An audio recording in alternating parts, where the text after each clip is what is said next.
Adelante, Varinia. Tengan ustedes muy buenas tardes. Una vez más, bienvenidos a nuestro ciclo de conferencias sobre museología y sus especialidades. Gracias a la carrera de Ciencias de la Información, Archivología, Bibliotecología, Documentación y Museología de la Facultad de Humanidades de la Universidad Mayor de San Andrés, que nos brindan este espacio a la cabeza de su director, Freddy Luis Maidana. Esta tarde tenemos dos expositores, nos visitan dos expositores. El primero es de Venezuela, contamos con la presencia de Fernando Almarza Risque. Él es licenciado y magíster en Historia y Teoría del Arte, Teoría Crítica y Museología, con cursos de posgrado en Museología, Gerencia Museística, Producción de Actividades de Museo, Epistemología, Estética Contemporánea. Fernando es un museólogo experto. Desde 1986 es investigador, articulista, conferencista, presencial y online, docente universitario en pregrado y posgrado.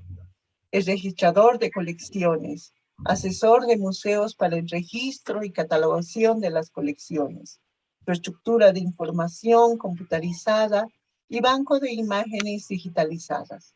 Es creador y profesor de cursos online y presenciales sobre gestión de colecciones desde el año 2014 hasta el presente, impartidos en instituciones como el Instituto Latinoamericano de Museos Fundación ILAN, con sede en Costa Rica.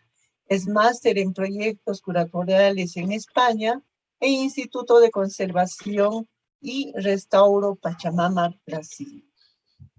Fernando también ha dado cursos sobre registro y catalogación de colecciones museales y patrimoniales, registro y catalogación de colecciones de arte contemporáneo, instalaciones, videoestructura, multimedia, efímeras, obras técnicas, estética, museografía y conceptualmente complejas. También en gestión y políticas de colecciones museales y patrimoniales, depósitos visitables de colecciones, referencias, tags para colecciones museales y patrimoniales.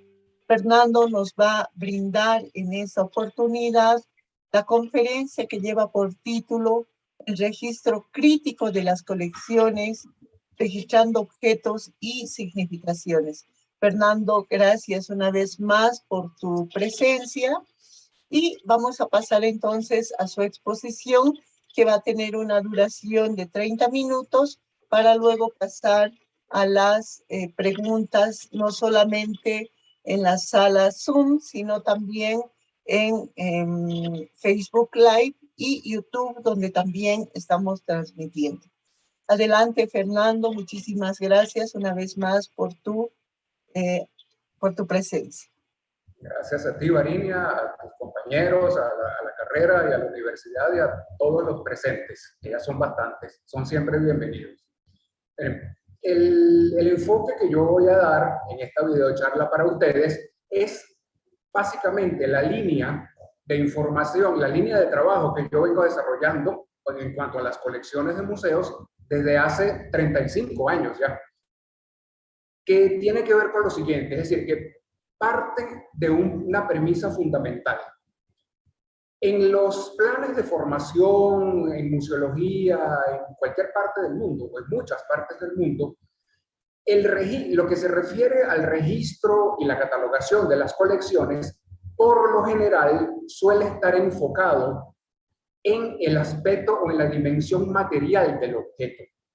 Es decir, un objeto que tiene tales o cuales datos técnicos, mide tanto, pesa tanto, de tal material, de tal color, etcétera, etcétera. Pero, si bien eso no es exactamente algo negativo, es solamente la mitad del asunto.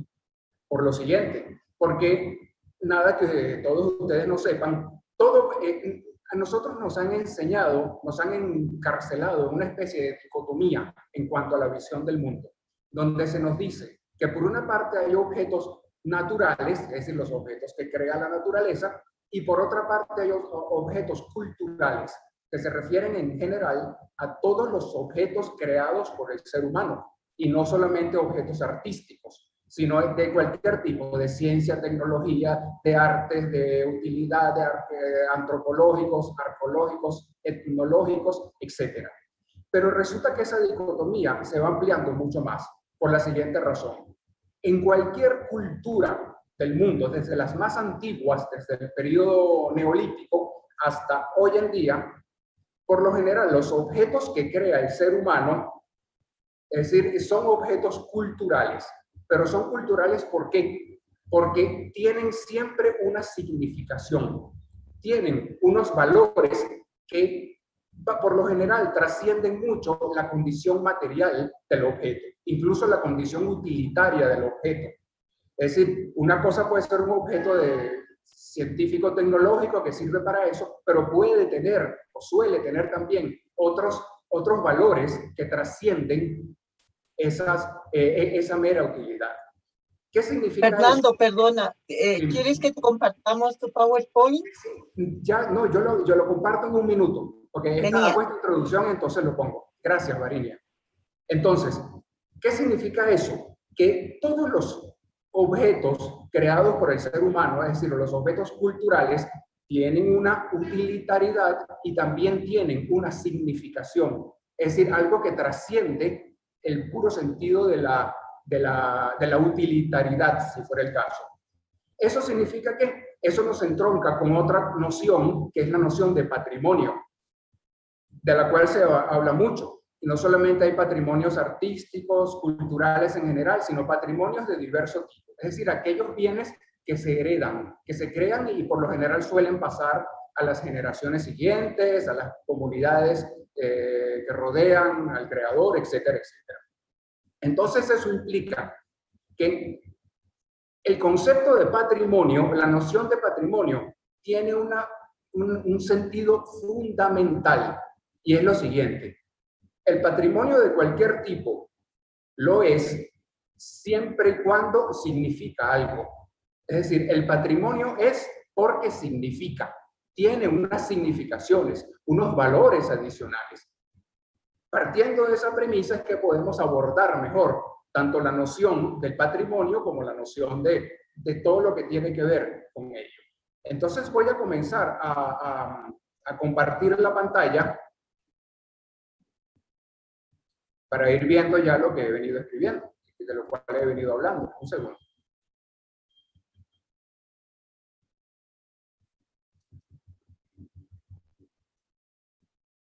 ¿La ven allí? Sí, Fernando, se ve. Bien. Adelante. Entonces, bueno, esta es la portada de la conferencia que me toca dar hoy.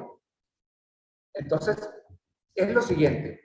Teniendo en cuenta estas premisas que ya vamos a seguir profundizando, hay que tener en cuenta que dentro del ámbito museístico o de las instituciones patrimoniales, es decir, que coleccionan patrimonios, la actividad del registro de la catalogación es absolutamente fundamental, porque eso es lo que levanta la información de lo que se tiene en tanto que colección, obviamente. Entonces el registro, ahí vuelvo a lo que les decía al principio, el registro suele estar mayoritariamente enfocado en la dimensión material del objeto, pero podríamos decir que entonces ese abordaje es la mitad del asunto, porque todo objeto siempre tiene esa otra connotación, esa otra dimensión de valores, de significados, de trascendencias, ¿no?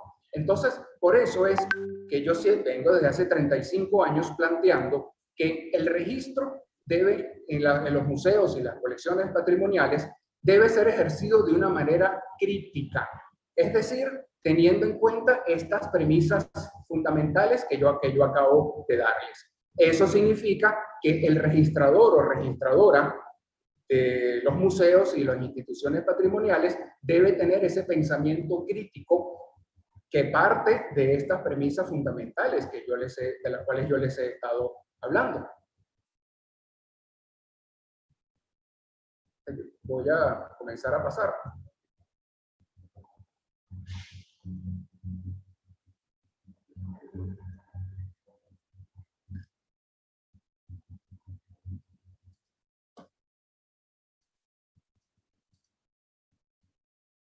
Bien, considerando entonces algo de lo que ya veníamos hablando, hay tres términos que tenemos que manejar para operar mejor con esto que se refiere a las significaciones del patrimonio. Es decir, lo que el patrimonio es. El patrimonio es porque significa. Entonces, considerando el término significado, que se refiere al contenido mental dado a un signo lingüístico, es un concepto o idea asociada a la forma perceptible del signo y al objeto que representa. Y teniendo en cuenta que el término significativo es lo característico, lo expresivo, revelador, importante, valioso, relevante, representativo, que da a entender y que da y a conocer con propiedad una cosa. Y el término significación se refiere a la acción y efecto de resignificar, manifestar o saber algo, dicho de una palabra o expresión que está vinculado a ser el signo de un pensamiento de algo material. Entonces, teniendo en cuenta esos tres términos y sus definiciones básicas, elementales de diccionario, tenemos que tener en cuenta entonces que los patrimonios tienen esas tres características. Tienen significado, son significativos y tienen significación. Entonces, el patrimonio y lo que se colecciona tiene esas características fundamentales, pues todo lo que consideramos patrimonio significa, es significativo y es susceptible de resignificación. Ya vamos a ir viendo eso. Entonces, partamos de los siguientes principios rectores para seguir profundizando eso. De hecho, hago el comentario. Desde hace 35 años yo vengo enfocando el patrimonio, no soy el único en el mundo, ¿no? Pero vengo enfocando el patrimonio precisamente con estas características. El patrimonio lo es porque significa algo. Algo se supone que positivo, deseable, etcétera, etcétera. Significa, es significativo y es susceptible de ser resignificado en el tiempo. Ya vamos a hablar de eso. De hecho, les hago el comentario también. En este último año en el cual el ICOM, en el Consejo Internacional de Museos, está dándose la tarea de construir una nueva definición actualizada de museo, yo he venido planteando eso, que el museo es un recinto donde los patrimonios se significan en términos muy generales. Entonces, continúo. Estos principios rectores, pues ya hablamos de las premisas, ahora vamos a hablar de los principios rectores que sigue nuestro enfoque del registro crítico de las colecciones.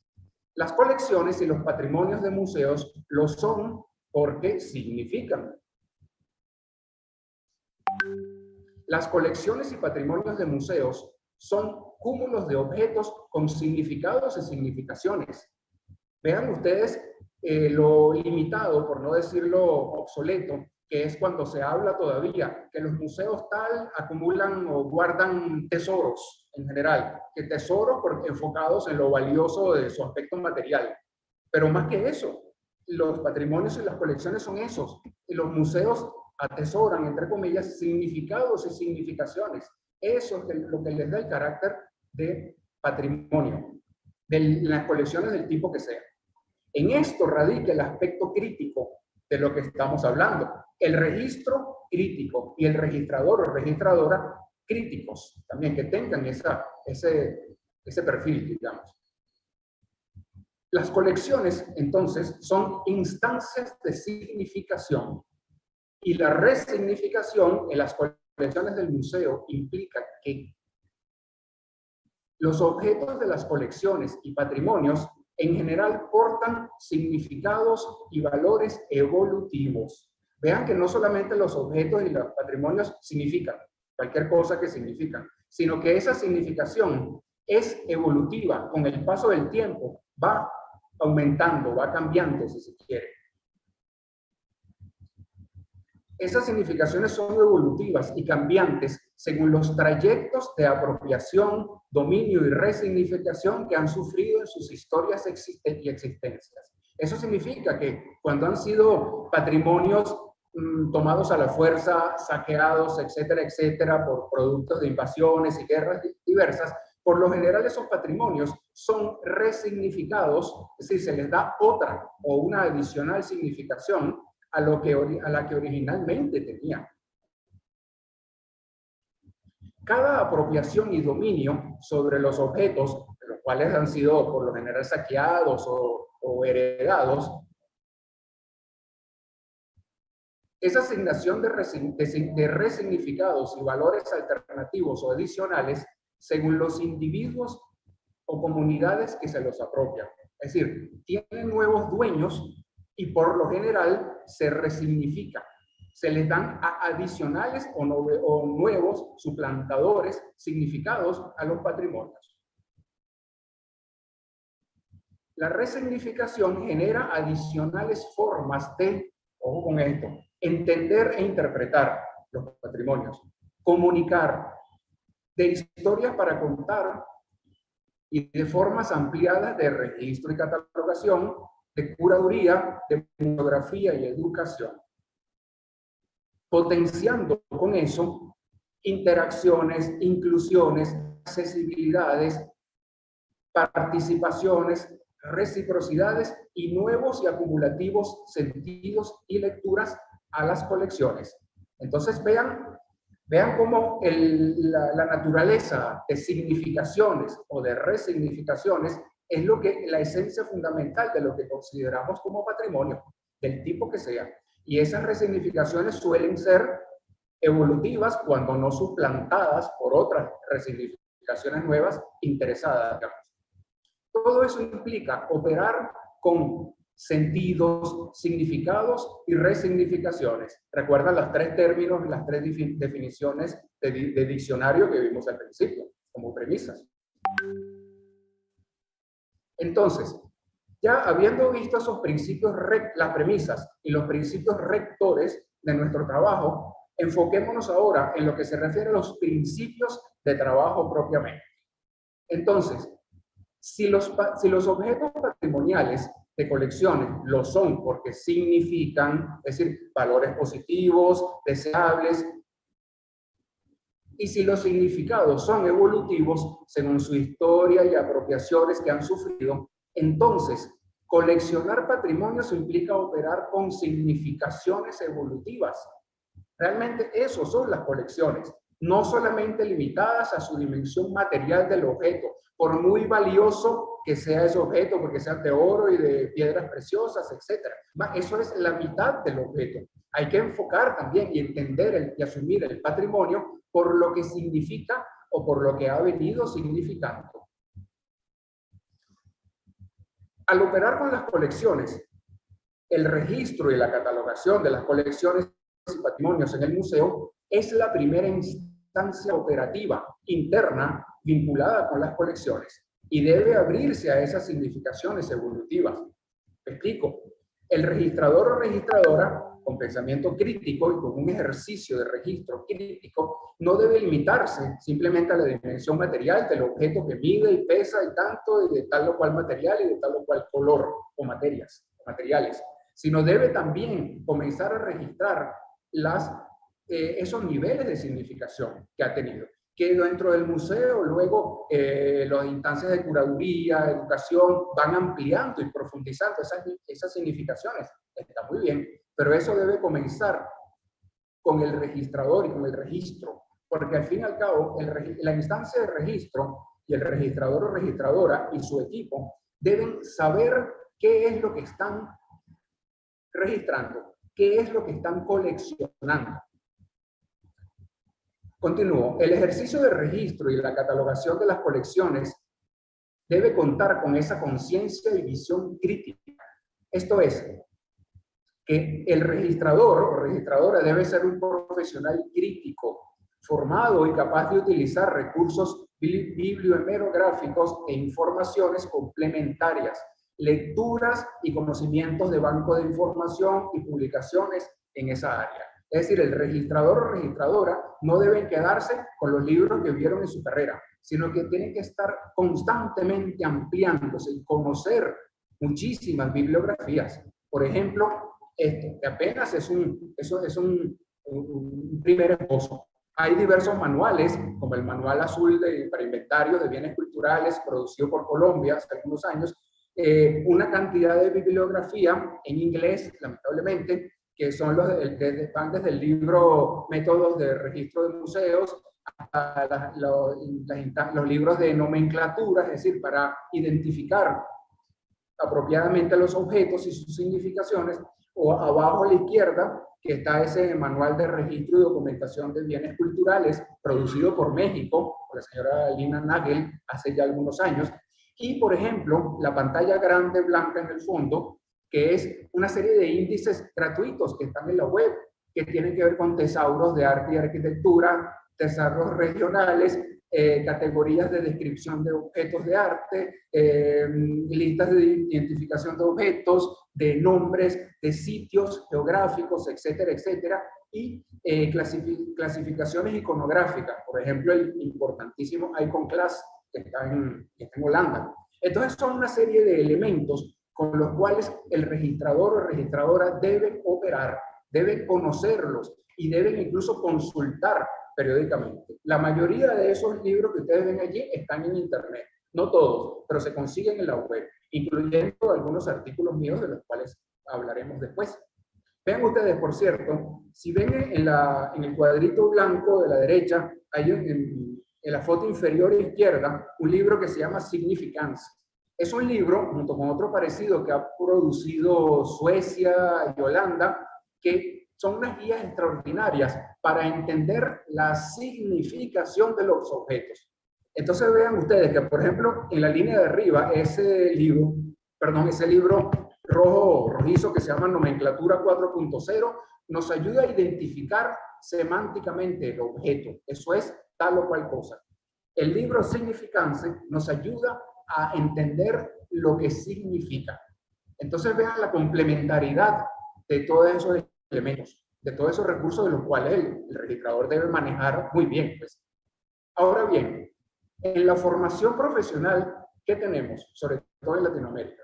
Tenemos que, ya lo hemos dicho al principio, en programas de formación museológica, la asignatura referida al registro de colecciones muchas veces suele abordarse de manera muy básica, enfocada en la dimensión material de los objetos, es decir, sus datos técnicos.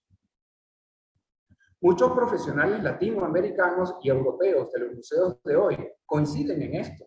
De allí su interés en tomar cursos avanzados de formación dedicados precisamente, en lo que toca a mi parte, al registro de colecciones entendido como un ejercicio crítico. Es decir, el registro de objetos más sus significados, para entender más todavía lo que son esos objetos. Algunos ejemplos de eso son precisamente los cursos que yo vengo desarrollando desde hace tiempo.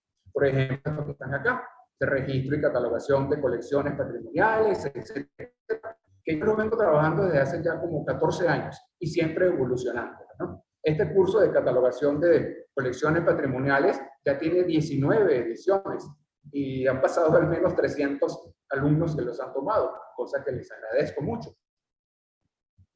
Entonces, mis cursos, basados en mi ejercicio profesional de 35 años, repiensan y amplían el ejercicio del registro y la catalogación de las colecciones, porque plantean que desde el principio del proceso de registrar y catalogar los objetos, esos objetos deben ser vistos como culturales, significativos y resignificables. Es decir, no deben verse solo como objetos, entre comillas, objetivamente.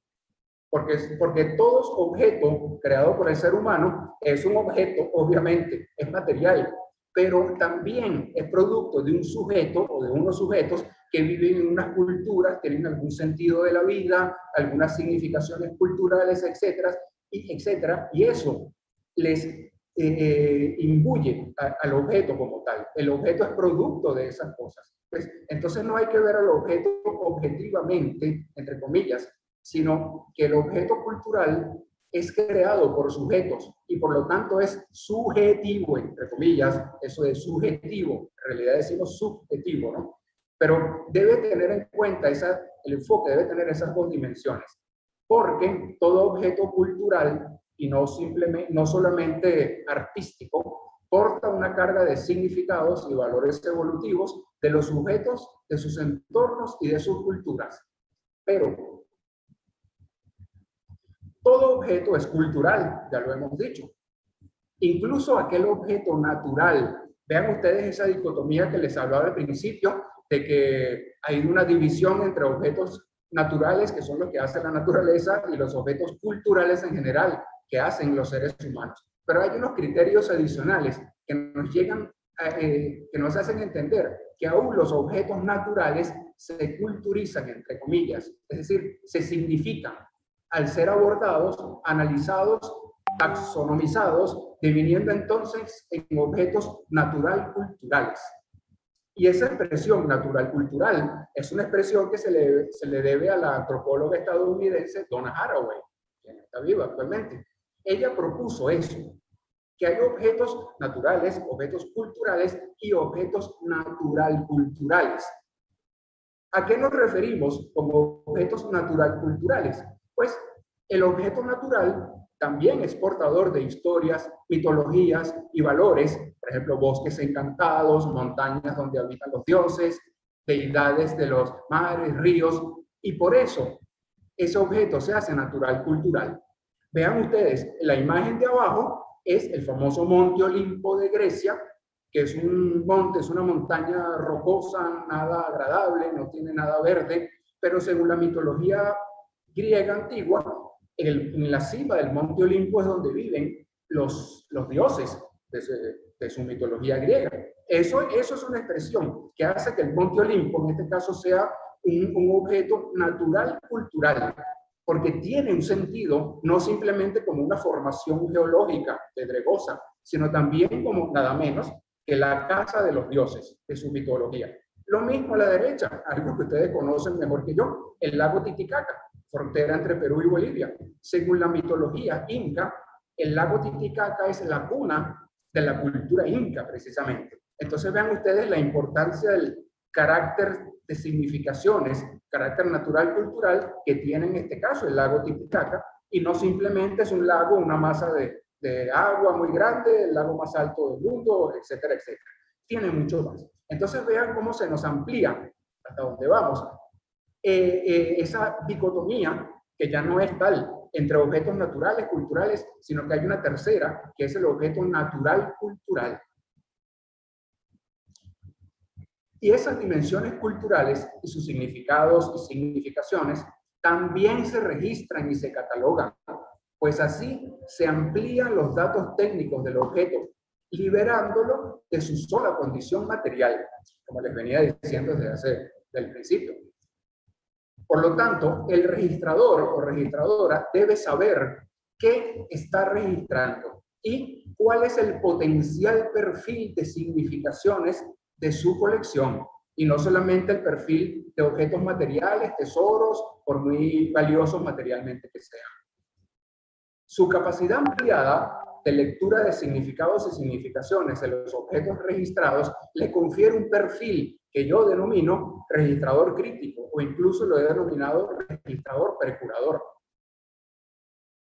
Entonces, un modo de operacionalizar este ejercicio del registro crítico es teniendo en cuenta lo siguiente, que esta lectura ampliada del objeto se hace operativa dentro del museo por medio de lo que se llaman las referencias o etiquetas, tags, de sus significaciones, asignadas en forma constante y sistematizadas en un directorio de referencias. Es decir, las fichas técnicas del objeto, de cada objeto, no solamente tienen sus datos técnicos, característicos y una descripción general, sino también deben incorporar entradas referenciales, o lo que se llaman etiquetas o tags, de las significaciones, que a su vez deben ser recogidas en lo que yo he llamado un directorio de referencias, que le permita al público en general y a la propia instancia de registro del museo abordar, entrar a esos objetos desde sus significaciones. Ese directorio de referencias, así lo llamo yo, puede y debe ser implementado por la consulta interna y externa de directivos, curadores, investigadores, estudiantes de diverso nivel, públicos y audiencias, a modo de una lista de términos o tesauros o folsonomías, es decir, una lista de significaciones y resignificaciones. Eso es la otra dimensión de las colecciones. Estas etiquetas, tags, son descriptores o entradas de niveles o de dimensiones de significación y resignificación evolutiva y valor que portan los objetos de las colecciones. Ese proceso de aplicar el carácter crítico del registro a las colecciones comienza con el registrador o registradora críticos, activado con aportes de los profesionales del museo vinculados con el objeto y de los públicos en general, colectiva, inclusiva y participativamente, pues todos, en mayor o menor grado, pueden aportar resignificación a las colecciones. Imagínense nada más que consultando ese directorio o incluso un directorio web, un mosaico de los objetos de las colecciones, que muchos museos ya lo tienen, imagínense que las gentes pueden ir agregando potenciales significaciones.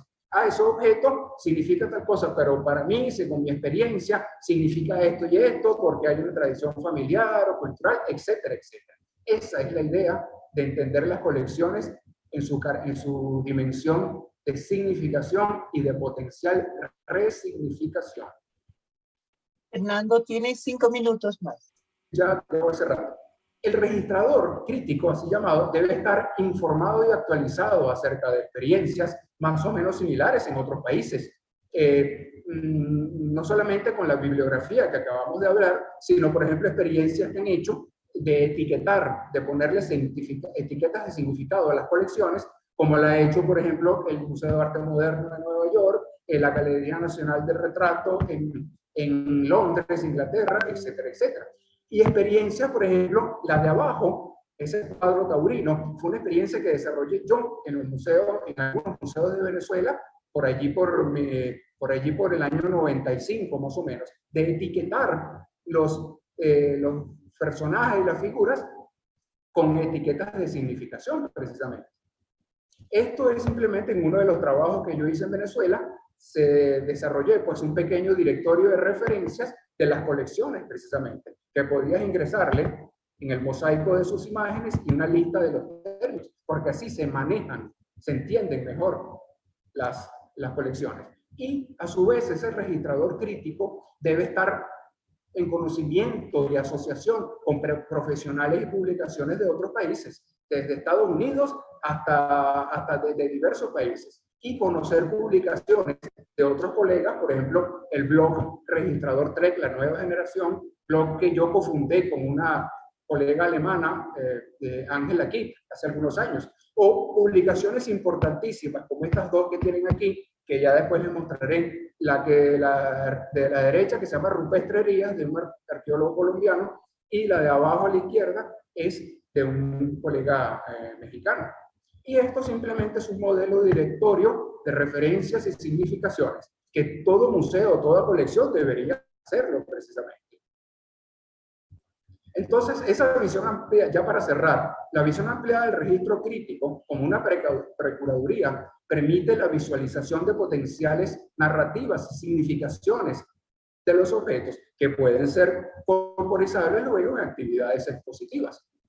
Y estas reflexiones, propuestas y ejercicios están recogidas en mis cursos, en mis investigaciones y artículos, y constituyen mi línea de trabajo profesional con los museos y las colecciones.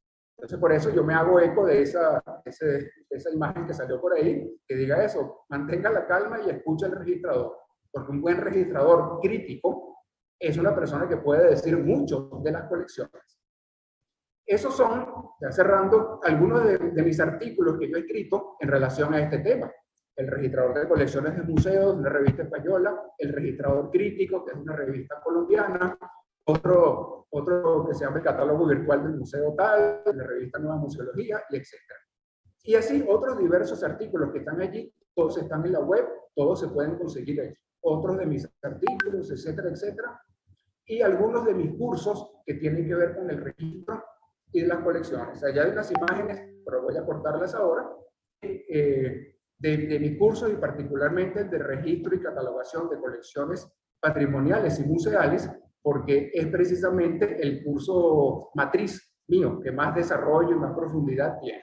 Voy a dejar de compartir la pantalla para establecer alguna sesión de preguntas y respuestas. Tú me dirás, Marinia. Muchísimas gracias, Fernando, por tu exposición. Nos has abierto a otro especialista, ¿no? Nos has hablado de otro especialista, como es el registrador. Y es el que está justamente, es el que debe registrar estos bienes culturales, al que tú le atribuyes además significaciones evolutivas, ¿no es cierto? Lo que a mí me llama mucho la atención, Fernando, hasta que vayan llegando un poco las preguntas, es si este registrador, por ejemplo, que es en nuestro caso, en el caso boliviano, creo que todos los registradores hacen, como esta mañana nos hablaba, por ejemplo, Daría, ¿no? Que nos decía, aquí se hace absolutamente todo. El curador es registrador, es museógrafo, es absolutamente todo. Hacemos realmente muchos papeles, entre ellos el registro de los bienes culturales, ¿no? Pero aquí tú nos estás hablando ya de una especialidad muy, muy particular, ¿no es cierto? Y otra cosa de la que nosotros carecemos, por lo menos en Bolivia, a la hora de hacer registros, es contar con bases de datos, por ejemplo, ¿no? No sé qué pasa en Venezuela, por ejemplo, si tienen bases de datos en estos museos, por lo menos acá en Bolivia, no, muchas instituciones, muchos museos no cuentan con esta herramienta que es fundamental justamente para el registro de las colecciones, ¿no es cierto? Simplemente, o sea, en muchos museos yo he visto que se hace un relevamiento en Excel, por ejemplo, listados en Excel de las piezas, y eso no permite, pues, hacer estos registros de las que tú nos hablas, ¿no es cierto? Me gustaría un poquito saber qué pasa con este tema, si a nivel Estado se maneja, por ejemplo, bases de datos que vayan a ciertos museos, por lo menos que son administrados desde el Estado, ¿no? Sí. Gracias, Varinia. Te comento algo. Primero, mi último trabajo con Museos de Venezuela lo hice en 2011. Después dejé de trabajar en Venezuela, dejé de dar clases en universidad en Venezuela, entonces me he dedicado a trabajar prácticamente en toda Latinoamérica, tanto en mis cursos presenciales u online, por un lado. Entonces realmente yo me desvinculé casi totalmente del trabajo en Venezuela. No sé realmente qué están haciendo y no me ha interesado mayormente, pues. Eso por una parte. Por otra parte, si bien es una realidad en muchas partes de Latinoamérica y en muchos museos del mundo, hasta donde uno menos se lo espera, que son museos pequeños y con presupuestos muy exiguos. Entonces, por lo general es muy cierto eso. El director tiene que ser registrador, tiene que ser curador y tiene que ser portero también, por ejemplo. Sin embargo, si ven eso, ojalá no fuera así. Eso no colide para nada con lo que yo estoy planteando. Yo entiendo que implica más trabajo en el sentido de que, bueno, si el curador el director es también curador y registrador, eso no le niega que tenga un perfil crítico y que aplique en los registros de sus colecciones eso que está haciendo allá. Que va a tener un poquito más de trabajo y un poquito más de lectura, bueno, eso es otra cosa. Pero es una realidad, primero en toda Latinoamérica e incluso en Europa, en algunos museos de Europa, y en la carencia de presupuesto y eso, sino también que no, repito, no colide con esto que yo estoy planteando, para absolutamente nada. Gracias, Fernando. Fernando Tapillín Tocayo nos hace la siguiente pregunta. El objeto natural cultural critica la dicotomía antropocéntrica, cultura-naturaleza. El principio de la pregunta fue... El objeto natural cultural critica la dicotomía antropocéntrica, cultura-naturaleza. En mi opinión, no lo creo. Al contrario, este concepto, hasta donde yo lo manejo, este concepto amplio de objeto natural cultural, lo que hace es abrir una nueva dimensión al objeto patrimonial o no patrimonial, que le hace entender que en la medida que el objeto ha sido abordado, el objeto natural ha sido abordado, analizado, taxonomizado, estudiado, etcétera, en esa medida se ha hecho cultural. O mejor dicho, natural cultural, porque no lo hizo el ser humano, sino la naturaleza, pero lo culturizó, digámoslo así, el ser humano, con sus abordajes, estudios, incluso con esos valores más simbólicos, mitológicos, etcétera, etcétera, que siguen existiendo. Vayan nada más a Sao Paulo y dense un baño el 1 de enero en el mar, en Copacabana, y vean que se están bañando con la diosa Yemayá, pues, cosa que es el día de ella vive en el mar, etcétera, etcétera. Entonces, creo que no coliden, sino más bien amplían, son siempre visiones integradoras, ampliadas de lo que estamos proponiendo acá. Gracias, Fernando. Nidia también nos pregunta, ¿qué debe haber estudiado una persona que haga registro y catalogación? Es decir, ¿qué perfil es apto para aprender catalogación? Mira, yo pienso, y por experiencia propia incluso, que tanto en lo posible los estudios formales de museología, para entender un poco el museo, lo que es un museo, pues grande o pequeño, pero la estructura que tiene, etcétera, etcétera, y dependiendo de la colección del museo, sería deseable que tuviera, si no los estudios museológicos, estudios de historia del arte, digámoslo así, si es una colección artística, o de arqueología o antropología, si es una colección arqueológica o etnológica. En mi caso, yo siempre me pongo el ejemplo de que yo no podría ser un registrador de una colección de un museo de ciencias naturales, una colección entomológica, porque yo no sé nada de insectos y me desagradan mucho, además. Entonces yo no podría ser un registrador en eso, sino hay que tener una formación o un conocimiento en el área de la colección o de las colecciones que se tengan. Pero siempre son deseables, repito, cursos de pregrado o posgrado, cursos adicionales en la formación de registro y catalogación, porque los museos, hay que entender un poco el museo en general, independientemente del tipo que sea. Genial. Giancarlo también nos pregunta, ¿cómo se llama el sistema de registro de catalogación para piezas museísticas? Se refiere al sistema computarizado, ¿no? Al software, ¿no? Supongo. Sí, me imagino que sí, porque dice cómo se llama el sistema de registro de catalogación, simplemente. Bueno, en cuanto a eso... Sí, dice al software. Sí, software. hay muchísimos software, pero muchísimos. El asunto está en el criterio con el que se desarrolla. Yo siempre he dicho que el mejor sistema para registro y catalogación de colecciones, el mejor del universo, es un software inglés que se llama Natural System o Gallery System, que es muy costoso, hay que decirlo, pero es completísimo. Y es completísimo por lo siguiente. Los requerimientos informativos que tiene la colección de un museo, sobre todo si es de objetos culturales, son requerimientos informativos mucho más amplios que no pueden, o sea, se limitan mucho si son manejados con un Excel o con un Word, incluso con softwares que no son diseñados directamente para colecciones, como por ejemplo el FileMaker, que tiene una cierta plasticidad que permite adecuar aquí y allá, pero ideal de ideales es un software especializado en eso. Ahora bien, yo me he encontrado mucho de quienes están haciendo, por ejemplo, algunos jóvenes que se están graduando en informática o en computación, incluso a nivel de técnico superior universitario, que ellos desarrollan un software pero que no se diferencia mucho, digamos, de un Excel o de un Word, algo así, en cuanto a unos requerimientos muy básicos. Los requerimientos informativos de una colección requieren, en lo posible, un software especializado, aunque sea utilizando el FileMaker o incluso el Past Perfect, que es muy interesante, en lo posible. Si no, hay también casos de museos grandes con recursos presupuestarios que desarrollan ellos mismos un software aplicado a sus colecciones, y eso es algo que les toma muchísimo tiempo y además requiere de criterios.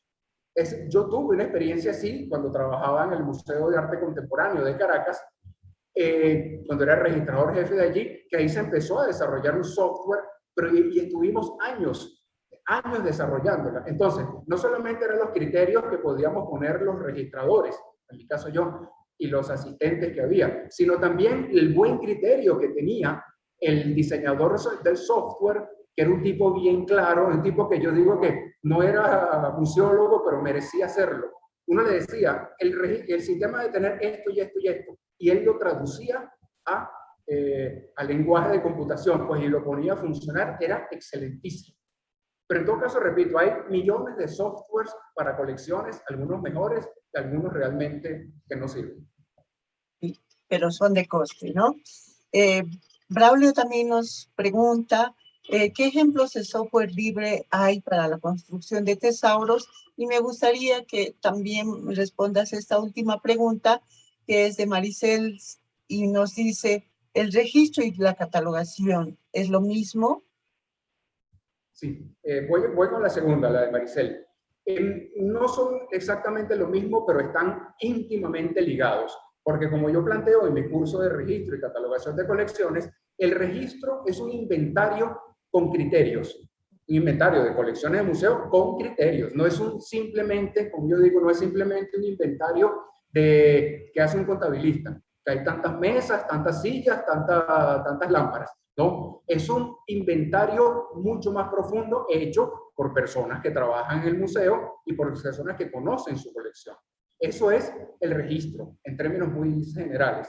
La catalogación yo la denomino un registro y un trabajo con discernimiento. Es decir, el catálogo te permite un objeto de la colección o varios objetos de la colección a requerimientos que tenga no solamente información más profunda, sino que responda a requerimientos específicos. A mí me interesa consultar este catálogo de las pinturas, por decir un ejemplo, de una colección de arte, y me va a mostrar solo las pinturas, o solo lo que yo necesito, lo que yo quiera. En ese sentido, es una organización con discernimiento, pero están muy vinculadas. La idea es que todo registro llegue también al nivel de una catalogación. Entonces, la primera pregunta fue...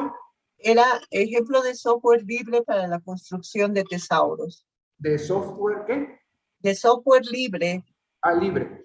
Mira, no lo conozco directamente, pero hasta donde sé, el software para un tesauro es comparativamente mucho más sencillo que un software para manejo integral de las colecciones, aunque puedan vincularse unos con otros. Pero el software del tesauro no solamente es más sencillo, sino que permite o tiene unos requerimientos informativos muy específicos, que tanto con las significaciones, dependiendo de si incorpora folksonomías o se incorpora semánticas diversas. Uno de mis últimos artículos, yo lo puse ahí en una de las imágenes, podemos después, yo les puedo decir dónde lo encuentran, yo hablo precisamente de eso, las diferencias entre uno y otro dentro de los tipos generales de tesauros que hay, si son folksonomías, si son semánticas, si son esto, que tienen diversos niveles de significación. Al final podemos hablar de ese artículo. Bueno, muchísimas gracias, Fernando, por tu tiempo y por tu exposición, y comentarles también a los que están en sala y a todos los interesados, Fernando viene dando también cursos justamente de registro y catalogación, así que pueden también contactarse con Fernando para continuar justamente esta especialidad. Muchísimas gracias, Fernando. Dicho esto, pasamos pues a nuestra siguiente expositora. Ella es María Soledad Fernández. María Soledad Fernández es doctora en antropología de la Universidad de Tarapacá y de la Universidad Católica del Norte.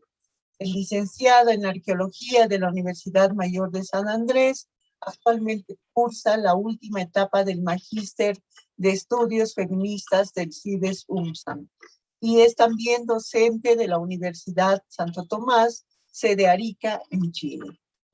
Tiene un diplomado en gestión del patrimonio con énfasis en comunicación de la Fundación ILAM y distintos cursos de especialidad en guionismo, diseño y montaje de exposiciones y de elaboración de recursos educativos como redacción de cédulas y la elaboración de audioguías. Tiene una vasta experiencia como curadora en los repositorios bajo dependencia de la Fundación Cultural del Banco Central de Bolivia. Ha realizado 3 exposiciones como curadora principal. Estas son Prendedores, Topos y Mujeres, el año 2015, Alianza de los Metales, el 2016, y Almas de la Piedra, el 2018. En el 2019 participó como co-curadora en la exposición Estéticas, Pieles, Objetos y Cuerpos. Ha difundido su trabajo como curadora en distintos espacios nacionales, como la Bienal Internacional de Artes y Art Bolivia.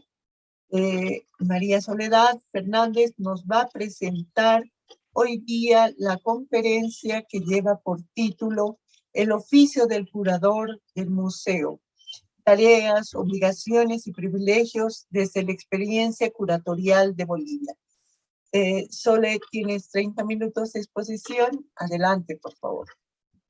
Muchas gracias, Varinia. Muchas gracias a la Universidad Mayor de San Andrés, una de las casas de estudio más importantes que existen en nuestro país. Y obviamente es un placer poder ser parte de este encuentro, ¿no? Y compartir plataforma con Fernando y con el equipo mexicano que estuvo en la mañana. Realmente un gusto, ¿no? Y un placer que voy a saborear durante los siguientes 30 minutos. Así que voy a comenzar a compartirles.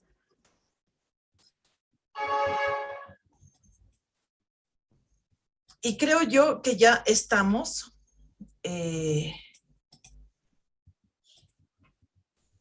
Ya estamos viendo mi pantalla. Así sí, que, Sole, adelante. Gracias.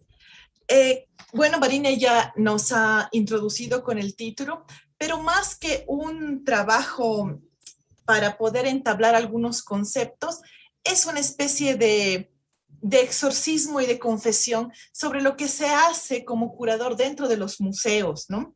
Y es ahí donde, para comenzar, me gustaría hacer algunas distinciones que en nuestro espacio, especialmente en Bolivia, suelen estar muy mezcladas, ¿no? Comisario y curador. ¿Es lo mismo? ¿Es igual? ¿No? Y bueno, estas confusiones vienen precisamente porque tenemos bastante contacto con espacios, especialmente europeos, donde la palabra comisario está en la punta de la lengua, ¿no? Y se utiliza mucho en España, ¿no? Y es una voz que proviene de un espacio jurídico, del latín jurídico, y hace referencia precisamente a la potestad que tiene una persona para cuidar de otra que es menor de edad. De ahí viene, ¿no? Pero el comisario es también el que concibe, organiza y diseña en especial exposiciones de tipo temporal.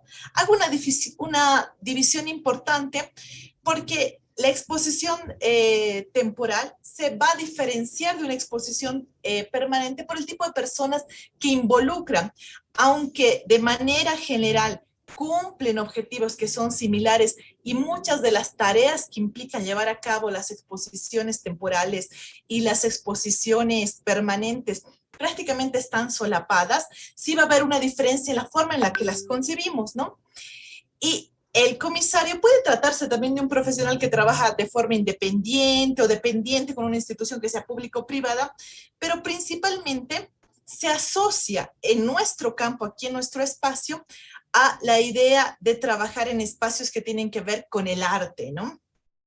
Curiosamente, en Bolivia, aunque tenemos 97 museos que están, digamos, inventariados y son parte de nuestra cotidianidad, de esos 97 museos, más del 80% de ese grupo son museos que están centrados tanto en la historia, la arqueología o la etnografía, y el poco resto que queda están centrados en el arte contemporáneo, el arte colonial, etcétera, ¿no? El arte sacro. Entonces, el grueso de las actividades que se realizan en Bolivia en torno a las curadurías y a los museos están centrados en estos espacios que tienen que ver precisamente con los curadores de bienes culturales centrados históricos, etnográficos, arqueológicos, ¿no? Este término curador que lo ocupamos en nuestro espacio es el término que nosotros hacemos referencia precisamente para hablar de las personas que en esencia seleccionan y ordenan las piezas y los materiales con un criterio y un discurso propio, ¿no? Y que exhiben públicamente este material utilizando todos los medios que tienen a su alcance, ¿no? Carteles, paneles explicativos, catálogos escritos, digitales, etcétera. Y también está bajo su cargo la salvaguarda y la conservación de las piezas y los materiales que conforman sus muestras, ¿no?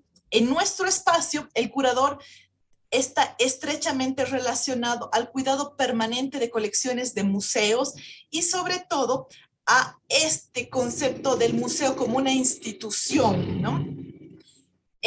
Estamos hablando de una presencia que es permanente, aunque no existen muchos curadores en Bolivia, ¿no?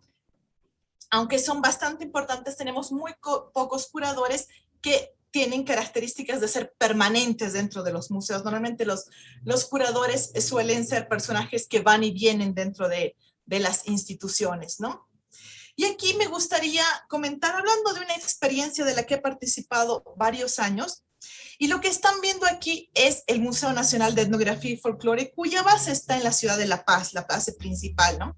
Como visitantes ustedes pueden elegir para comenzar el recorrido del museo en comenzar por esta imponente escalera imperial y la portada de piedra arenisca del siglo XVII y comenzar a conocer el museo. O bien pueden entrar por una entrada séptica, que es de vidrio, y pasar a la sala iluminada ampliamente que existe en el otro espacio. Tenemos dos opciones para poder visitar este museo. Si eligen la entrada sugerida, que es la de la escalinata principal, ustedes van a tener la opción de entrar a un recorrido que se concibe como lineal y progresivo y que muestra una lectura relativamente sencilla y fácil de aprender. Mientras que si eliges el pasillo aséptico y la puerta de vidrio y metal, se te advierte que el recorrido será levemente discontinuo y tú lo vivirás como de manera intermitente, ¿no? Esta simple decisión que tomas para comenzar a ingresar a este espacio es la disyuntiva que todo el público tiene el momento de conocer cualquier museo. Es aceptar lo sugerido o recrear una alternativa, ¿no? Y más allá de la encrucijada, precisamente por detrás de estos espacios, está el que habla sobre la retórica del museo, el que va a tratar de convencer al visitante por dónde debe ir, por dónde debe comenzar su recorrido y tratar de mostrar al visitante que lo que va a ver es lo verídico, es lo trascendental, es lo significativo, porque propone una lógica narrativa que crea sobre los objetos que están expuestos, ¿no? Estas capas multivalentes que se ofrecen en una exposición y que idealmente nos ofrecen ilimitadas posibilidades de interpretación, pero en general están ceñidas a una forma de interpretar. Este personaje es precisamente los curadores. Ven en pantalla dos ejemplos de dos curadores que son relativamente famosos en Bolivia, son los que más han salido en los periódicos, y estos personajes a los que ustedes posiblemente no conozcan son los curadores que se encargan de recrear estas narrativas dentro de los museos. Son los que les dicen qué es lo que ustedes van a ver, cómo lo van a ver y cómo lo van a interpretar. Ambos con propuestas bastante similares con respecto a lo que es la curaduría. Por ejemplo, Juan Fabri nos dice que es una producción de pensamiento y es un discurso que se hace a través de citas visuales. Mientras que José Bedoya nos dice que es una construcción de un concepto. Ambos, que solo son un ejemplo dentro de una taza de arroz bastante grande, nos hablan sobre el oficio del curador centrado a el dueño, el poseedor del mundo. Me gusta mucho esta frase porque precisamente muestra lo que muchos de los curadores están o estábamos acostumbrados a ver. Y nos dice, nosotros, profesionales de los museos, tenemos en las manos estos testimonios materiales y no materiales de la riqueza del mundo. del saber del mundo. Nos corresponde a nosotros darles forma y sentido, permitiendo que cada sociedad pueda efectivamente situar de manera nítida el lugar del museo en su sistema de representaciones. Tenemos el mundo en las manos. Depende solo de nosotros hacer de él una esfera muda, una sucesión de abismos o un espacio pleno de posibilidades.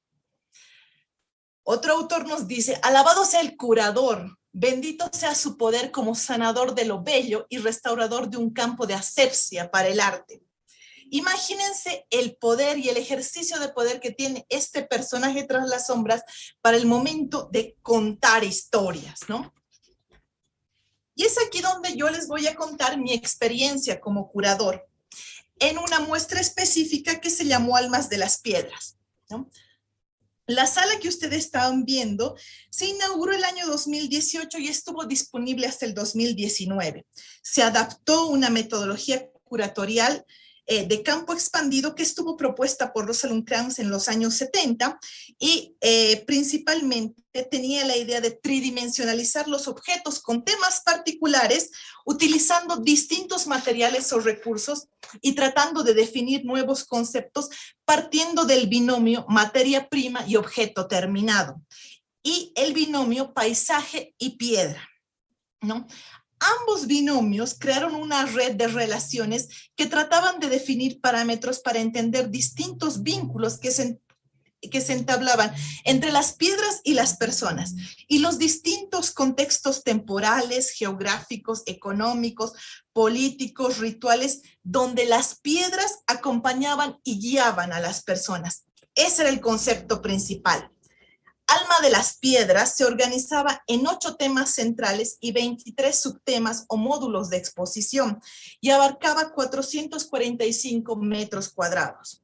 Los temas centrales giraban en torno al concepto básico de la cadena operatoria, que hace referencia a los momentos o a las secuencias en las que se elabora el producto lítico, en los que se elabora los materiales que están hechos de piedra, tratando de rescatar desde su estado inicial, en el que se encuentra como materia prima dentro de una cantera, para terminar en el objeto acabado, ¿no?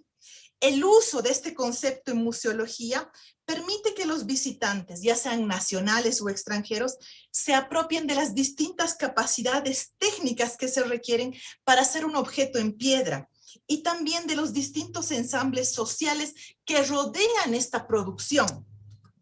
Los objetos de la muestra reflejaban distintos contextos sociales domésticos, por ejemplo, manos de moler, batanes y distintas piedras que se utilizan para cosas tan sencillas como hacer alimentos, y también estaban presentes distintos materiales que tenían que ver con espacios sociales públicos, como por ejemplo, piedras utilizadas en la pavimentación de las calles, grandes platos de piedra que se utilizaban y se utilizan actualmente entre las familias rurales aymaras para dar alimento a los ganados, etc. Teníamos una serie muy amplia de distintos contextos que estaban mostrándose en esta exposición, ¿no?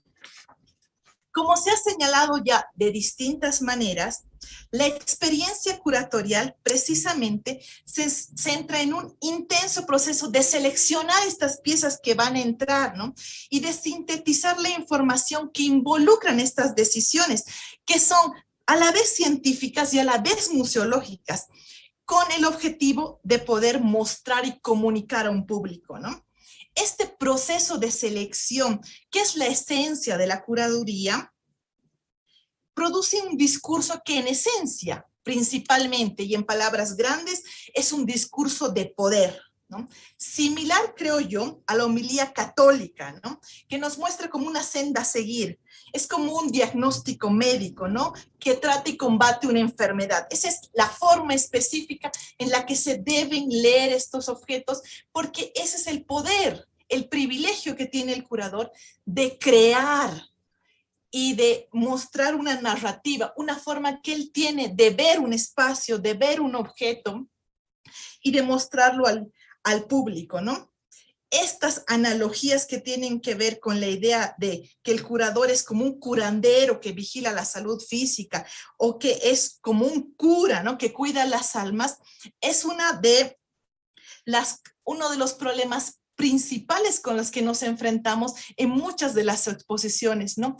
Estas narrativas de tipo hegemónicas que se toman y de la que los curadores son partes, ¿no? Porque realmente, como en el primer punto que hablamos, tienen el mundo en sus manos, ¿no? Son ellos los que pueden decir cómo se van a leer los objetos.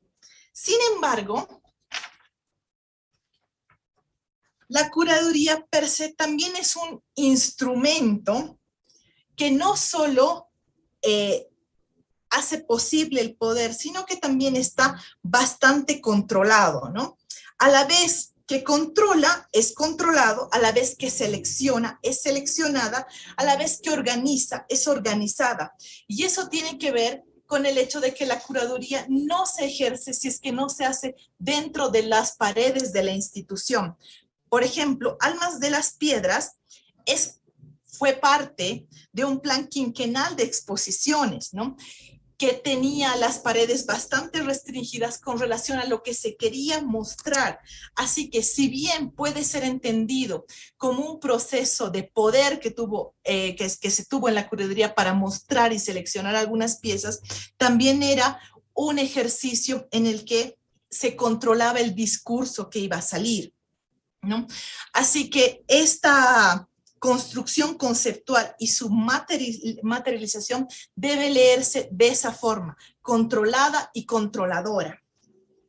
Este discurso de la exposición es una construcción obviamente de carácter cultural, múltiple, intelectual, estético, visual, y es un conjunto amplio de decisiones que se toman para llegar al momento específico de la exposición, ¿no? La naturaleza que se presenta ahí del discurso obviamente tiene un carácter parcial, fragmentario, y de algún modo es subjetiva, ¿no? Ya que está elaborado dentro de espacios de poder sociocultural, institucional, científico y personal. Y es aquí donde yo quiero llamar la atención a este ejemplo de controlar y de ser controlado, ¿no? Dentro de la curaduría. Y voy a compartir dos experiencias. La primera tiene que ver con el poder que ejerce el curador durante el proceso de elección y selección de las piezas. Y después sobre este poder burlado, ¿no? Y cómo se le da la vuelta. Lo que ven en pantalla es el proceso de fabricación de una de las piezas que fue elegida para la exposición. Esta pieza se llama Chachapuma y fue una pieza lítica que se adquirió en el taller artesanal de Tiahuanaco y que se hizo por el artesano el señor Néstor Ábalos en Tiahuanaco, en la provincia Ingavi de La Paz. Durante los primeros meses de la exposición se hizo un registro lo más sistemático posible sobre el proceso de la elaboración de la pieza antes de que fuera adquirida por el museo, ¿no? La pieza era considerada al principio un representante de la actual producción artesanal de Tiahuanaco, que como muchos de ustedes sabrán, es uno de nuestros centros monumentales arqueológicos más importantes que tiene Bolivia. Y lo que iba a hacerse con esta pieza, que es una pieza actual, es una pieza artesanal actual, tenía que ver con ser parte de un módulo temático que se llamaba simplemente Tiahuanaco y que estaba centrado en mostrar que había una continuidad en el trabajo en piedra desde tiempos prehispánicos hasta la actualidad. Ese era el objetivo de ese modo temático, ¿no? Querer mostrar la continuidad en el trabajo en piedra, ¿no? Haciendo énfasis en los conceptos de herencia y de herederos. Los herederos de Tiahuanaco eran los artesanos que actualmente siguen trabajando la piedra, utilizando o resignificando iconografías y manteniendo un lazo estrecho con esta materialidad. Junto a la escultura Chachapuma se planificó que se exhibirían dos objetos más.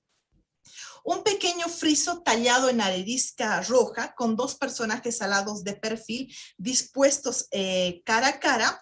Ambos personajes son réplica de las representaciones de la Puerta del Sol que flanquean los lados del famoso personaje central conocido como el dios de los báculos. Son producciones actuales que se realizan en Tiahuanaco.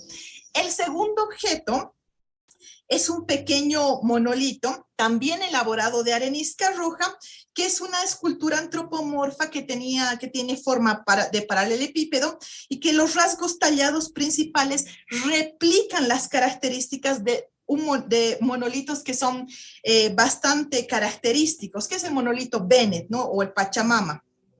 Tiene objetos en las manos, una corona o banda cefálica, un cinturón ventral y tiene los motivos y los vestuarios que son propios de este tipo de esculturas en piedra.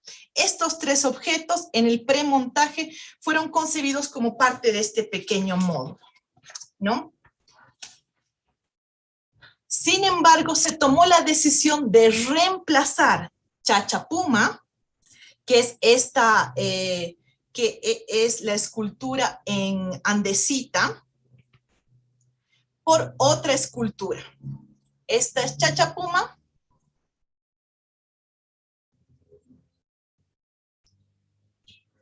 Y se decidió, por una decisión de curaduría, que Chachapuma debía salir. ¿Cuáles fueron los criterios que guiaron esta decisión? Porque fueron criterios que yo utilicé durante este proceso. En primer lugar, la pequeña escultura de felino mantenía una estructura compositiva y una unidad estilística que no era compatible con lo que se había visto en arqueología. Al contrario de los otros bienes que iban a exponerse, Chachapuma no cumplía con lo que yo había decidido debía ser parte de estas reproducciones que se hicieran, ¿no?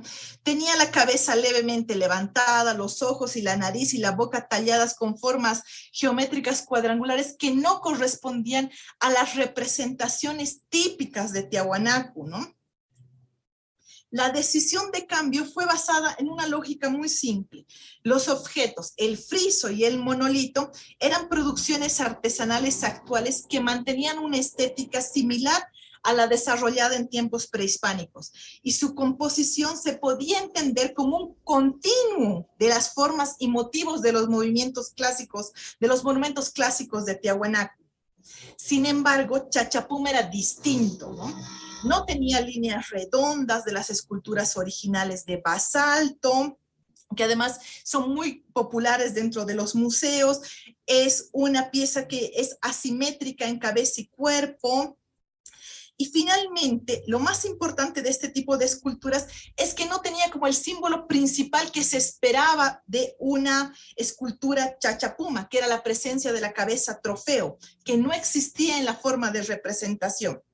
En suma, Chachapuma rompía con la línea editorial que se le quería dar a la exposición y no hacía referencia a esta historia arqueológica que se quería justificar. Y por lo tanto, no se podía considerar a mis ojos como parte de esta larga tradición de trabajo en piedra que se quería mostrar. En esta lectura, los herederos de Tiahuanaco debían ser el original multiplicado. La innovación y la creación individual eran entendidas como antónimos de la herencia y de la tradición, y en el discurso que yo quería implementar no tenían cabida, ¿no?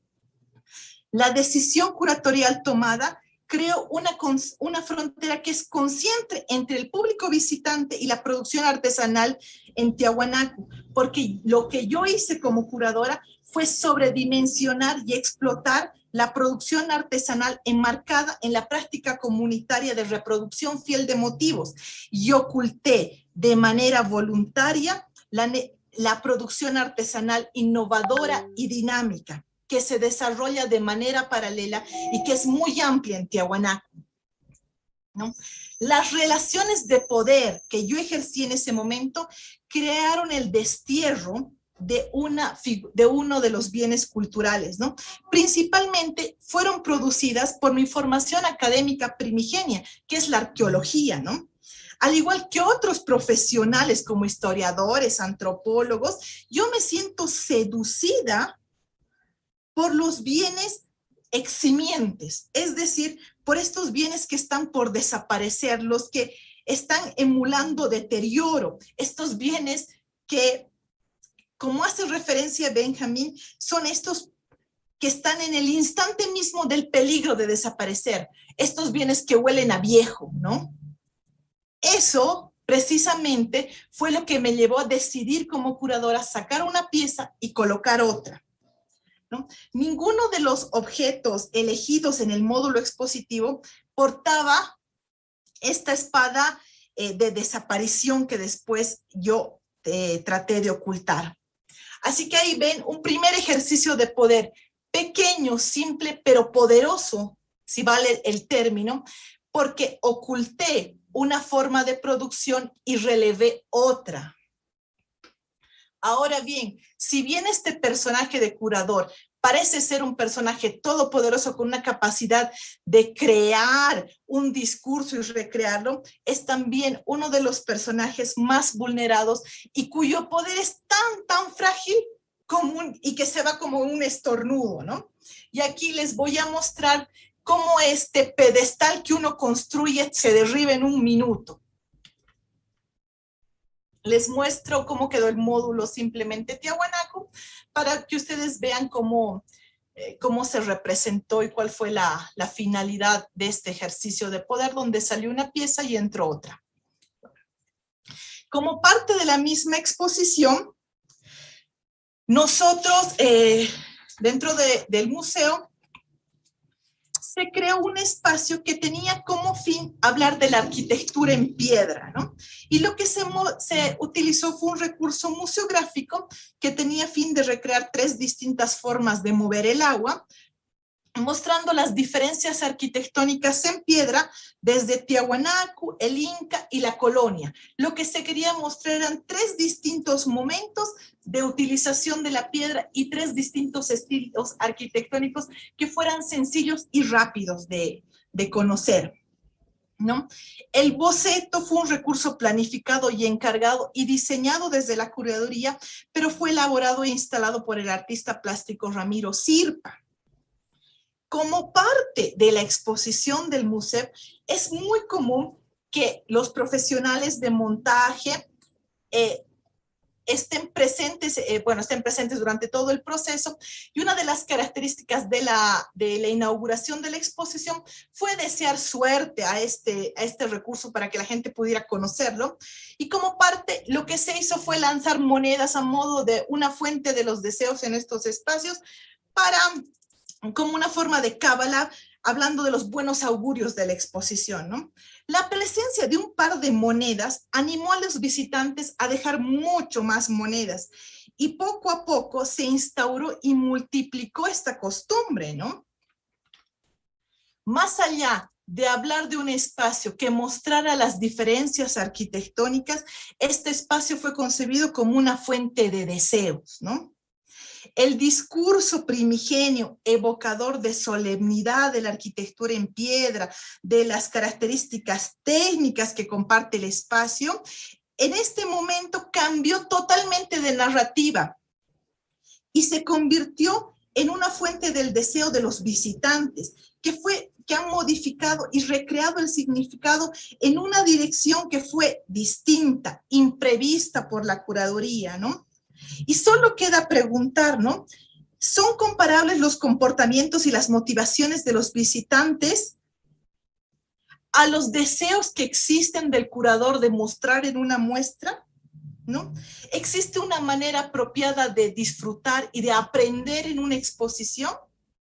Y son estos espacios los que precisamente tambalean este oficio de curaduría, donde uno pone su énfasis, su cariño en algún tipo especial de narrativa, pero es el público específico el que decide cómo va a aprender y cómo se va a posicionar dentro de esta exposición, ¿no? La sola enunciación de un discurso no es suficiente, ¿no?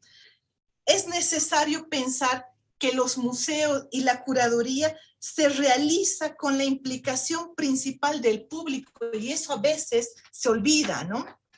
La figura del curador es simplemente una voz más dentro de una exposición tan importante y tan autorizada como la voz del espectador, la del artista, la de la institución, ¿no?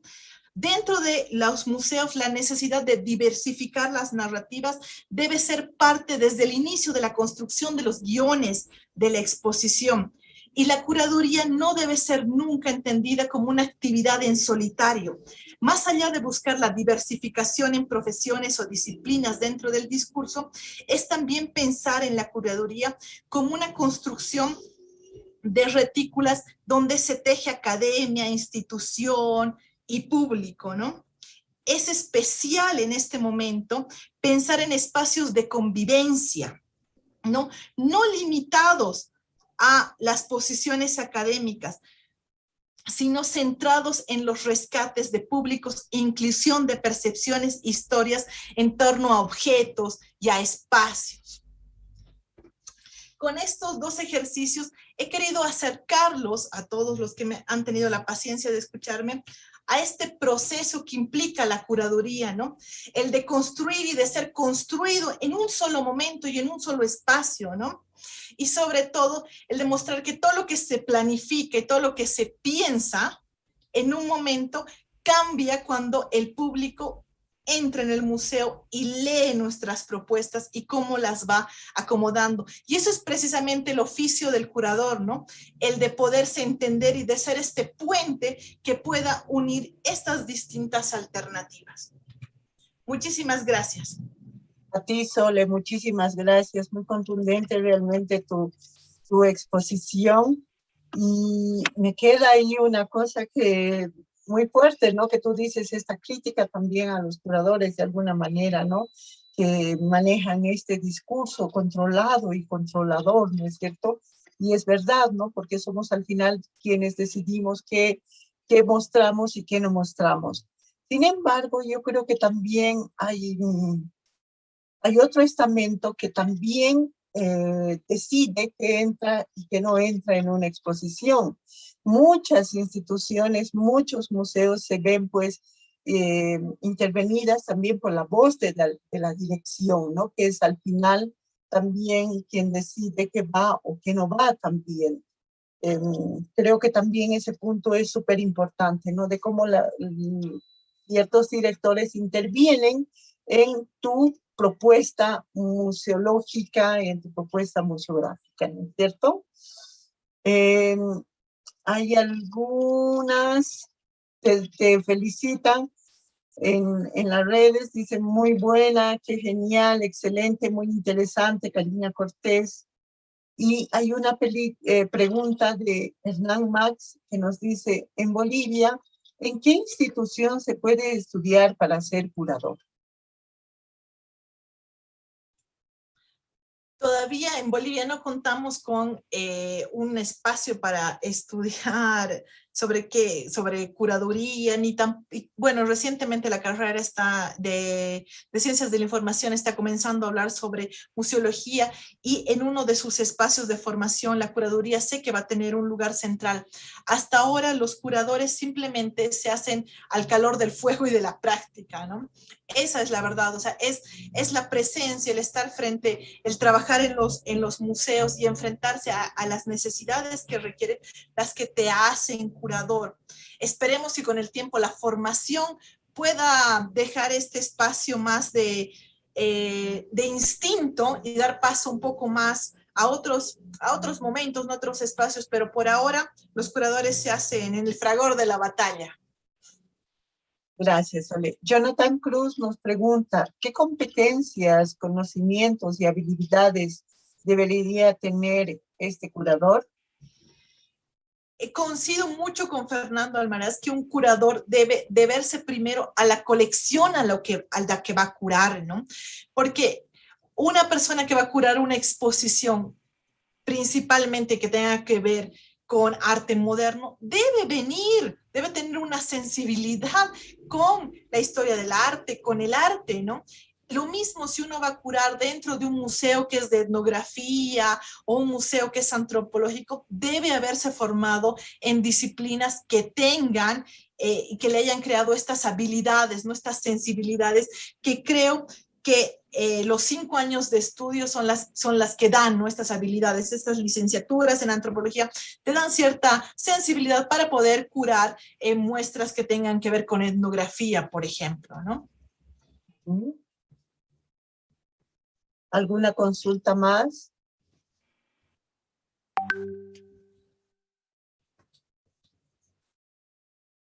Me gustaría a mí, Sole,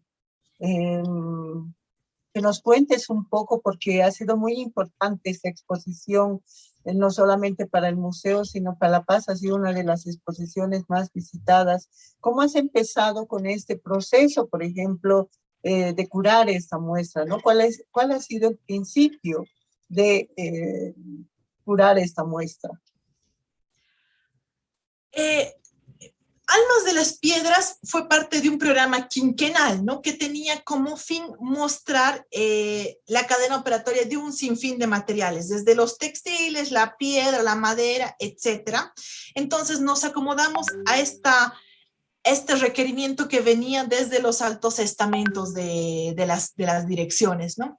Pero el trabajo fue un trabajo que duró por lo menos 1 año y medio, ya que teníamos el fin de que, curiosamente, la colección de líticos dentro del Museo Nacional de Etnografía, donde se realizó esta muestra, es la colección más pequeña que existe, ¿no? Entonces, se tuvo que hacer una selección muy importante de qué piezas iban a entrar, porque no era la colección que tenía, digamos, las piezas más interesantes. Y frente a museos como el Museo Nacional de Arqueología, el Museo de Tiahuanaco, que está centrado precisamente en una exposición maravillosa de piezas líticas, ¿qué podíamos ofrecer dentro de un museo con una colección tan pequeña y, entre comillas, tan humilde, ¿no? Entonces, las decisiones de selección fueron bastantes. Se eligieron piezas más allá de su calidad estética, que no teníamos grandes piezas, su capacidad de contar historias, ¿no? Entonces, lo que se hizo con cada una de estas piezas es tratar de conseguir la historia adecuada. ¿Qué es lo que podía contarnos? Entonces, lo que se magnificó fueron las narrativas, ¿no? Y en este caso, las piezas simplemente fueron ejemplos de estas narrativas que se sobredimensionaron, ¿no? Que fue una exposición que partió como al revés, ¿no? Tenía grandes narrativas, pero piezas bastante humildes, ¿no? Entonces, esa fue como el principal desafío para trabajar con esta exposición, y de esa manera se la pensó. Gracias, Sole.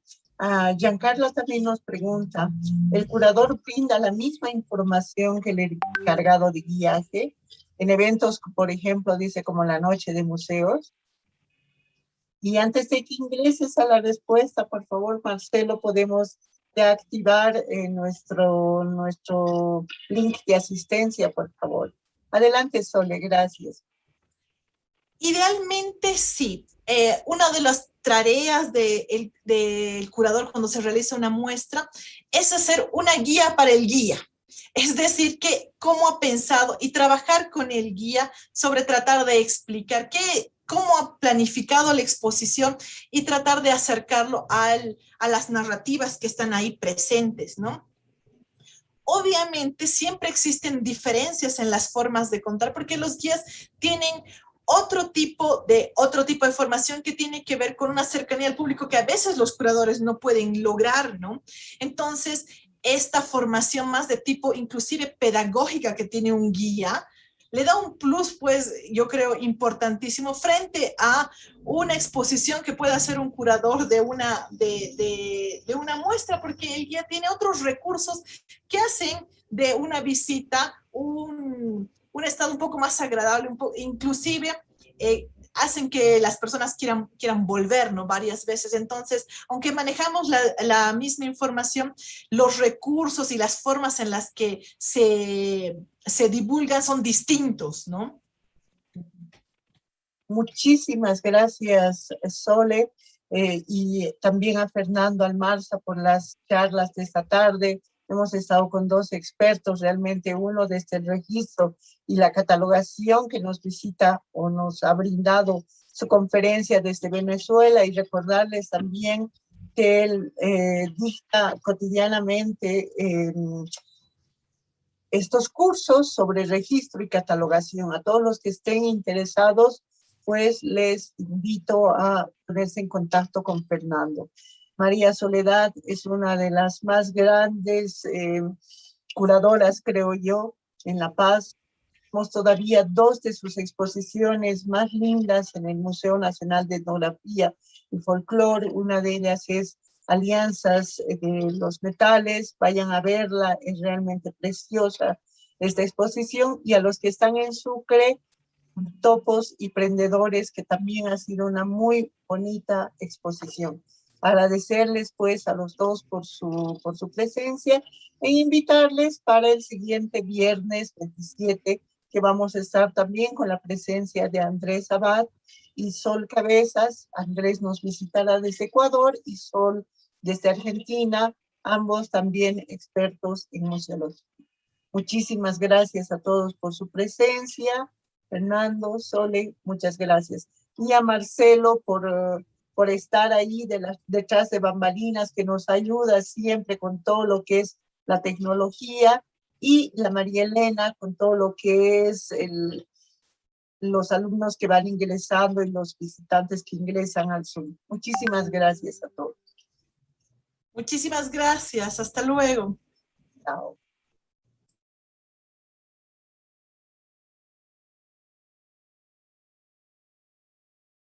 Perdón, Miriam Salcedo quería hacer, perdón, antes de terminar, Miriam Salcedo, adelante, por favor, quería hacer una invitación.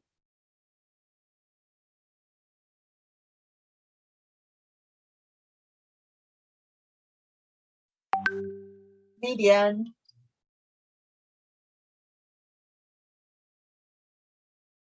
Bueno, creo que ya se fue. Puso un enlace en el chat del...